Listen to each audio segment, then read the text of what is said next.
Market లో invest చేసి మీ డబ్బులు డబుల్ చేసుకోవాలనుకుంటున్నారా? విజయవాడలో జరిగే సుందరరామిరెడ్డి గారి లైవ్ సెమినార్ కి అటెండ్ అవ్వండి. Hello viewers, welcome back to our channel. ప్రస్తుతం మనతో పాటు ఉన్నారు స్టాక్ మార్కెట్ అనలిస్ట్ సుందరరామిరెడ్డి గారు. సార్తో మాట్లాడదాం. నమస్తే సార్. నమస్తే ma'am. Sir, income tax relief అనేది అన్ని వర్గాల ప్రజల చేతుల్లోకి డబ్బుని తీసుకొస్తుంది అంటే ఏం చెప్తారు? డెఫినెట్గా అండి, చాలామంది మధ్యతరగతి పబ్లిక్కి ఇది ఉపయోగపడుతుంది అనుకుంటారు, కానీ మార్కెట్ ఒకటే కాదు, అన్ని రకాల సెగ్మెంట్స్. బేసిక్గా మనం కంపెనీ అన్నాం అనుకోండి, మనం ఒక్క సెగ్మెంట్ కల్లే మనం చూస్తున్నాం. ఇక్కడ కంపెనీ చూసుకుంటే అంటే కంపెనీలో పనిచేసే ఎంప్లాయీస్ శాలరీ ఎలా పెరుగుతాయి? కంపెనీ హెల్తీగా ఉంటే శాలరీస్ రైజ్ చేస్తారు. ప్రాఫిట్ తగ్గింది అనుకోండి, వాళ్ళు ఎఫెక్ట్ అవుతారు. రెండోది వెండర్స్, కంపెనీ వాళ్ళు రా మెటీరియల్ తీసుకునే కదా మన ఫినిషింగ్ టారేసేది. ఇది రా మెటీరియల్ తీసుకోవాలంటే డిమాండ్ ఉండాలి కదా ప్రొడక్ట్స్కి. అందుకని రా మెటీరియల్ వెండర్స్ ఎవరైనా రా మెటీరియల్ సప్లై చేయాలంటే కంపెనీ హెల్తీగా ఉంటేనే. కంపెనీ డల్ అయితే వాళ్ళు డల్ అవుతారు. Distributors, dealers and distributors, company వాళ్ళు మంచి ప్రొడక్ట్ ప్రొడ్యూస్ చేస్తేనే వాళ్ళు డిస్ట్రిబ్యూట్ చేయగలుగుతారు. పబ్లిక్ వాళ్ళు మోర్ డిమాండ్ చేస్తేనే కదా వాళ్ళు డిస్ట్రిబ్యూటర్ ఎక్కువ స్టోర్ చేసేది. పబ్లిక్ దగ్గర నుంచి డిమాండ్ లేదనుకోండి, వాళ్ళు కూడా చేయడానికి ఏం లేదు. అంటే డిమాండ్ అనేది పబ్లిక్ నుంచి రావాలి. ఏదన్నా వీళ్ళ నుంచి డిమాండ్ వస్తే డీలర్స్, డిస్ట్రిబ్యూటర్స్ కంపెనీకి ఎక్కువ ఆర్డర్లు ఇస్తారు. కంపెనీ వాళ్ళకి ఎక్కువ ఆర్డర్లు ఇస్తే వీళ్ళు ఎక్కువ వెండర్స్కి ఎక్కువ రా మెటీరియల్ కొంటారు. వీటన్నిటి వల్ల ఇన్వెస్టర్స్కి లాభం, అందరికి లాభం అనమాట. అంటే ఇది ఒక సైకిల్. ఇది ఒక సెగ్మెంట్ ఒక్కటే ఎఫెక్ట్ అవటల్లా, టోటల్ సైకిల్ మొత్తం టోటల్ సైకిల్. ఈవెన్ ఇన్వెస్టర్స్ కూడా కంపెనీ ఎక్కువ లాభాలతో ఉందనుకోండి, ఇన్వెస్టర్లు హ్యాపీ. కంపెనీ ఎక్కువ సేల్స్ ఉందనుకోండి, ఇన్కమ్ ట్యాక్స్ డిపార్ట్మెంట్ హ్యాపీ, వాళ్ళకి ట్యాక్స్ ఎక్కువ వస్తుంది కదా. అలాగే కంపెనీ హెల్తీగా ఉందనుకోండి, చుట్టుపక్కల ఎన్విరాన్మెంట్, సోషల్ రెస్పాన్సిబిలిటీ కింద స్కూల్స్లో కంప్యూటర్లు ఇవ్వటాలు, రోడ్లు వేయటాలు, అంటే కార్పొరేట్ ఇనిషియేటివ్ తీసుకుంటే అనమాట అవి. అంటే ఒక కంపెనీ హెల్తీగా ఉంది అంటే dealers, distributors, vendors, employees, investors, చుట్టూ ఉన్న society, income tax department, government అందరూ హెల్తీగా ఉంటారు. అందుకని ఇందులో ఏ ఒక్క సైకిల్ ఎఫెక్ట్ అయినా సరే రిపుల్ ఎఫెక్ట్స్ ఉంటాయి మిగతా వాళ్ళ మీద. అందుకని ఇన్కమ్ ట్యాక్స్ రిడక్షన్ 12 lakh వరకు అంటే అది మధ్యతరగతి ఒకటే కాదండి. మధ్యతరగతి వాళ్ళకి యావరేజ్ మీద మంత్లీ 9,000 మిగులుతున్నాయి. ఎవరైతే ఇన్కమ్ మోర్ దెన్ ఇంతకుముందు 7 lakh పోల్చుకుంటే మిగులుతున్నాయి కాబట్టి అమౌంట్ యావరేజ్ మీద పర్ హెడ్ వచ్చేసరికి నీకు 1 lakh దాకా సేవ్ అవుతున్నాయి యావరేజ్ మీద. ఇప్పుడు ఆ 1 lakh అంటే మంత్లీ 9,000 కాబట్టి 9,000 అమౌంట్ని మార్కెట్లోకి పంప్ చేస్తారు వాళ్ళు. వస్తువు వ్యామోహం ఉన్నోళ్ళేమో వస్తువులు కొంటారు, కారు కొని ఈఎంఐ అంటారు. లేదా మనీ సేవ్ చేద్దాం అనుకుంటేనేమో బ్యాంకులో మూవ్ చేస్తారు. ఏదర్ వే ఎఫెక్ట్ అవుతాయి అనమాట వేరే. సపోజ్ నాకు వస్తువు మీద ఇష్టం, కారు కొన్నాను అనుకోండి, అప్పుడు ఆటోమేటిక్ కార్లకు మోర్ డిమాండ్ వస్తుంది.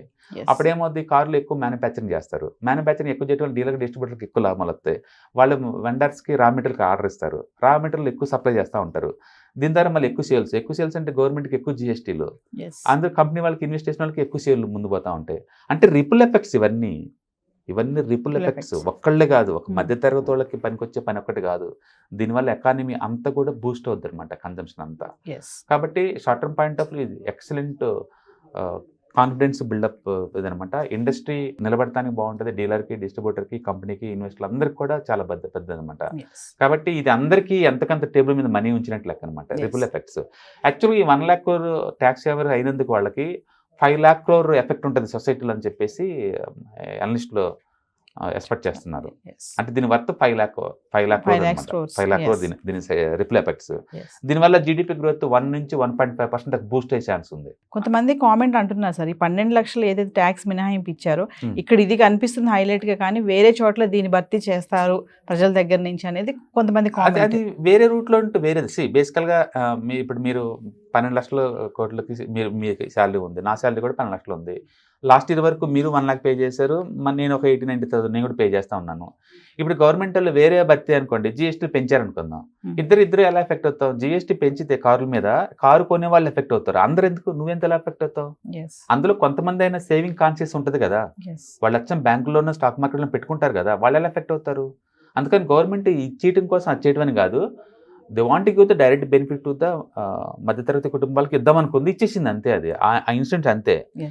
అయితే దీనివల్ల మనీ బ్యాక్ రాదా గవర్నమెంట్ కంటే? వస్తుంది డెఫినెట్గా. 20% దాకా జిఎస్టీ రూపంలో రావాల్సిందే, ఎందుకంటే ఎక్కువ మంది స్పెండ్ చేస్తారు కాబట్టి. ఎక్కువ మంది ఊహించండి, ఇంట్లో కనుక ఇద్దరు కపుల్స్ వర్క్ చేస్తున్నారు అనుకోండి, 24 లక్షలు మిగులుతున్నాయి టేబుల్ మీద. 24 లక్షలు. వాళ్ళిద్దరు పిల్లలు కూడా వర్కింగ్ అయ్యి అనుకోండి, ఒక ఫ్యామిలీకి ఎంత మిగులుతుంది? ఆల్మోస్ట్ 50 లక్షలు. 50 లక్షలు. ఐటీ వచ్చిన తర్వాత పర్సెప్షన్ మారిపోయింది, ఎంప్లాయీస్కి ఉన్న పర్సెప్షన్ మారిపోయింది. అంతకుముందు బతుకుదెరి కోసం ఉద్యోగాలు అనేవాళ్ళు, బట్ ఐటీ వచ్చిన తర్వాత బతుకుదెరి కోసం కాదు, 10 మంది బతికడం కోసం, వాడు ఎంటర్ప్రినర్ అవడం కోసం కూడా. ఐటీ బేస్గా తీసుకుని ఎంటర్ప్రినర్స్ ఎంతోమంది తయారయ్యారు. ఓకే, అందుకని ఈ ఒక్క చిన్న రిపుల్ ఎఫెక్ట్స్ వల్ల ఏంటంటే ఫ్యామిలీకి ఎంతో కొంత మనీ మిగులుతుంది టేబుల్ మీద. మిగులుతుంది. ఫస్ట్ టైం వాళ్ళు చూస్తున్నారు. ఎస్ ఈ పెరిగిన ఖర్చుల తర్వాత, ఈ ఇన్ఫ్లేషన్ అన్ని రేట్లు పెరిగిన తర్వాత ఏం చూడలేకపోతున్నారు. అందుకని గవర్నమెంట్ ఒక రకమైన కోపం వస్తుంది వాళ్ళకి, ఏం మిగలటం మాకు ట్యాక్స్లు మాత్రం వేస్తున్నారు అని. ఫస్ట్ టైం వాళ్ళకి కొంత వదిలేరు వీళ్ళు. ఫస్ట్ టైం వాళ్ళకి టేబుల్ మీద కొంత వదిలేరు. డెఫినెట్గా వర్కింగ్ కపుల్స్ ఇన్కమ్ ట్యాక్స్ కట్టే వాళ్ళకి ఇది డెఫినెట్ గుడ్ న్యూస్ అండి. Yes. ప్రతి ఐటీ కపుల్స్కి 2 lakhs సేవ్ అవుతుందండి ఎఫెక్ట్ ఫ్రమ్ ఏప్రిల్ 1st నుంచి. ఏప్రిల్ 1st నుంచి అంటే 18,000 శాలరీ పెరిగినట్టు లెక్క ఇండైరెక్ట్గా. కంపెనీ వాళ్ళు హైక్ ఇవ్వకుండా వాళ్ళకి 18,000 శాలరీ పెరిగినట్టు. కపుల్స్ ఇద్దరు వర్కింగ్ వాళ్ళు అయితే 18,000 మిగలటం స్వతంత్ర భారతంలో ఎప్పుడు మిగిలిచ్చారండి గవర్నమెంట్ వాళ్ళు? ఎప్పుడు తీసుకోవటం తప్ప మన దగ్గర అలా ఏం లేదు. అందుకని రియల్లీ ఇన్కమ్ ట్యాక్స్ పే చేసే వాళ్ళకి నేను అంటుంది ఇట్స్ గుడ్ న్యూస్, అందులో డౌట్ లేదు. పే చేయని వాళ్ళకి ఎలాగో వాళ్ళు ఎఫెక్ట్ అవ్వరు కాబట్టి వాళ్ళకి ఏం పెద్ద తేడా ఏం లేదు. బట్ ఆల్మోస్ట్ 7 కోట్ల మందిలో 3 కోట్ల మంది పెద్ద పే చేయట్లేదు. బట్ మెజారిటీ పీపుల్ అందరూ పే చేస్తున్నారు. ఇప్పుడు ఎంటైర్ ఇండియా మీద ఇన్కమ్ ట్యాక్స్ ఫైల్ చేసే వాళ్ళు 1% అండి ఇక్కడ నుంచి. ఇప్పటి వరకు ఫైల్ చేసే వాళ్ళే 7 కోట్ల మంది ఉండేవాళ్ళు. అందులో ఇప్పుడు ఆల్మోస్ట్ 98% ఎవరు కట్టే పని లేదు. 12 lakh లోపు ఉన్న వాళ్ళందరూ 12 lakh దాటిన వాళ్ళు మాత్రం కడతారు. వాళ్ళు ఎంతమంది టోటల్ పాపులేషన్లో 1% ఉన్నారు. వాళ్ళకు కూడా 1 lakh మిగిలిచ్చారు, గుర్తుపెట్టుకోండి. ఇంతకుముందు 20 lakh అయితే 30% ఉండేది కదా, ఇప్పుడు లేదు కదా. వాళ్ళకు కూడా 1 lakh టేబుల్ మీద ఉంచారు. అంటే ప్రతి ఇన్కమ్ ట్యాక్స్ కట్టే వాళ్ళందరికీ యావరేజ్ మీద 1 lakh దాకా ఇచ్చారు రఫ్గా. That's good thing. అంటే ఈ 2025 బడ్జెట్ అనేది మధ్య తరగతి వాళ్ళకి కొంచెం రిలాక్సేషన్ గా ఉంది. డెఫినెట్గా హిస్టరీ గుర్తుపెట్టుకుంటుంది ఫస్ట్ టైం. ఎందుకంటే మన ఇంటి ముందు రోడ్లు ఎన్ని వేసినా మనకు పెద్దగా ఉండదు. మనకి ఎంత కరెంటు తక్కువ రేటుకి ఎత్తన్నా పెద్దగా అంత అనిపించదు. బట్ నా జేబులో డబ్బు ఎవ్రీ మంత్ 5,000 9,000 అని చెప్పామనుకోండి, ఆ తృప్తే వేరు. అందుకని గవర్నమెంట్ వాళ్ళు డైరెక్ట్ ట్రాన్స్ఫర్ పెట్టారు అన్ని చోట్ల. ఇప్పుడు అన్ని స్కీమ్స్ డైరెక్ట్ ట్రాన్స్ఫర్ నీకే కదా, మధ్యలో ఏం లేదు కదా. అవును, ఎందుకంటే ఒకప్పుడు కరప్షన్ తోటి మధ్యలో అందరు తినేసేవాళ్ళు. ఇప్పుడు డైరెక్ట్ గా మనీ ట్రాన్స్ఫర్ అంటే ఎక్కడ కరప్షన్స్ లేవు కదా. అందుకని దే ఫీల్ వెరీ హ్యాపీ.